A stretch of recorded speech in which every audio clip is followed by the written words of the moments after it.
Welcome back. Now to our next conversation. Well, Nigeria's GDP growth for the first quarter of every year is typically dampened by reduced economic activities after huge festive spending in the last quarter of the previous year.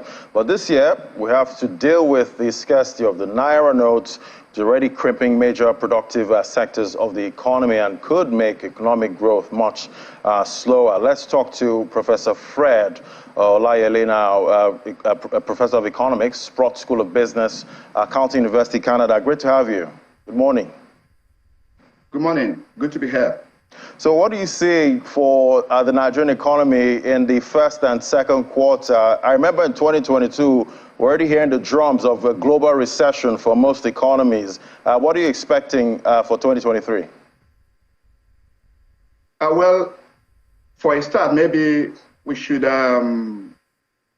look at what causes a recession in the first instance. So when demand outstrips supply, an overheated economy can lead to a recession. Imbalances from structural and cyclical forces, leading to the transmission of financial shocks to the real sector. Another scenario is when an exogenous shock outside of the economic system itself, triggers a supply shock or a demand shock. In the case of Nigeria, aside from the ongoing pressures from the currency redesign policy, by the monetary authorities, which your last speaker alluded to, and the overall financial imbalances in the public sector, I think the likelihood for a recession should be analyzed in the context of aggregate demand and supply, as well as happenings in the global economic environment. So you'd consider the negative output gap, because the Nigerian economy is obviously operating below full capacity. And for context, real GDP growth has been below its potential in the last decade, with an average of about 2% growth, right? Depending on which source we are looking at. And also 2 recessions occurred in the last 10 years. You might also want to consider global imbalances, from structural and cyclical factors. For example, the ongoing Russia-Ukraine crisis and the supply chain disruptions and its impact on energy prices and all. So to situate this within the Nigerian context, if the ongoing scarcity of the Naira generates pressures that reach a threshold large enough to cause overheating, then you can expect that to generate financial imbalances large enough to cause economic distress. And who knows the extent of the economic damage that the ongoing currency redesign policy has caused already. I guess we have to wait for the Bureau of Statistics to release their figures in the coming months. Yeah, we'll definitely be waiting for all of that report. But in 2022, the drums of recession were already there. With global central bankers, hiking rates, trying to fight inflation and bring it down to their target. But how does this Naira redesign policy, the cash withdrawal limits, how does it play into the inflation battle by the Central Bank of Nigeria here? Well, given current macroeconomic conditions, most central banks around the world are, very aggressive in the current environment, deploying monetary policy tightening to fight high inflation. Financial conditions have tightened everywhere, and I think serious central banks need to do what is required to rein in inflation by raising the policy rate. And Nigeria is not an exception. The only thing one would say is the impact on private sector lending, should be monitored. But for me, as long as the Monetary Policy Committee does not compromise on its primary mandate, that's not really an issue. The global economic condition is, it warrants that. There's too much volatility, and central banks have to do what they are supposed to do. But perhaps we should talk about the cash crunch. I think that's the elephant in the room. The Naira redesign issue presents a major conundrum, both a policy conundrum and a moral conundrum, for that matter. And do you think it's going to take inflation even higher? There are many factors. There are many factors that would determine what happens, in the coming months. But for all you care, investor confidence, lack of uncertainty, and expectations, those are immediate dynamics, that will determine what happens in the short to medium term. And if you let me speak a little bit to the cash crunch, I do think that the notion by the monetary authorities, that the policy is about tackling inflation, terrorism financing, kidnapping, and illicit financial flows.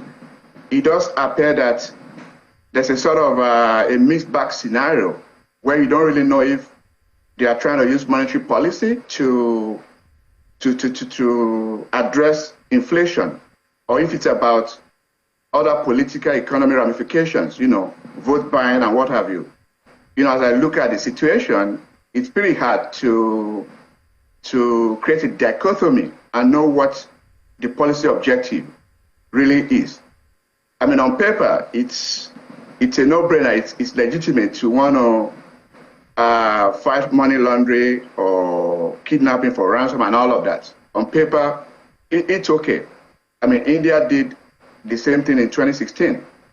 Kenya, as recently as 2019, pursued a similar policy. And as we speak, Cameroon and Gabon are, towing a similar path. In fact, just last month, Somalia announced a similar policy, and their central bank has set a deadline for mid-2024. That's at least 18 months in advance. But in a largely cash-based economy like Nigeria, where close to 40% of the population do not have bank accounts, I think the unintended consequences should have been considered. If policy implementation is going to happen within a complex system like Nigeria, then you have to prepare for gaps and other constraints, in the context of information dissemination, incentives, digital infrastructure, and all of that. And there's really nothing too complicated about that. Even in traditional policy-making settings, implementation should be based on control and prediction, in a continuous manner. All right, Prof. Prof, which sectors of the economy do you think will be the hardest hit, with this cash crunch? And also paint a picture on the impact on jobs. So that's another important one. I do think that for starters, we are talking about financial shocks now, which is going to be transmitted from the financial sector to the real sector of the economy. And if you are talking about the impact on jobs and unemployment, then we have to take a step back and look at the political ramifications, the political economic ramifications for the entire country. Nigeria is a largely informal sector-based economy with over 60% of GDP, operating largely in the informal sector. And when you even talk about employment and unemployment figures, then that paints a pretty scary situation. And the point I'm trying to make here is that for an economy where more than half of Nigerians are unemployed or underemployed, I was looking at a recent analysis by the Bureau of Statistics. Over 133 million people live in poverty. I mean, that's over 60% of the population. And when you even disaggregate that by states, you find that some states are as high as 90%. So you may want to think about what that means for the capacity to engage the millions of young people that will enter the labor market. In terms of specific sectors, look at folks in the informal sector, those who, again, make their livelihood from trading, retail, and what have you. That's going to significantly impact their abilities. And then people in the rural areas as well, who, again, depend largely on cash-based mechanisms and channels, is going to have a major impact. People in urban slums. So you're talking about 2/3 of people in the bottom of the economic pyramid. I guess, again, we see what the numbers say when the Bureau releases that in a couple months. We'll be looking out for those numbers definitely. But going forward now, what kind of economic policy reforms would you like to see for Nigeria to drive fiscal sustainability and revenue generation? Yeah, thank you. That's another important element. And let's face it. I think Nigeria needs a new economic paradigm, a complete overhaul at that. And I mean that literally. A new economic architecture, with structural innovations and regulatory modernization based on the power of the market to create social progress. For too long, the political class has delayed essential reforms that could really put the country on a sustainable economic and social development path. Government must diversify its sources of funding, reduce its borrowing cost, and implement critical policy reforms, that can enhance both domestic and external resource mobilization.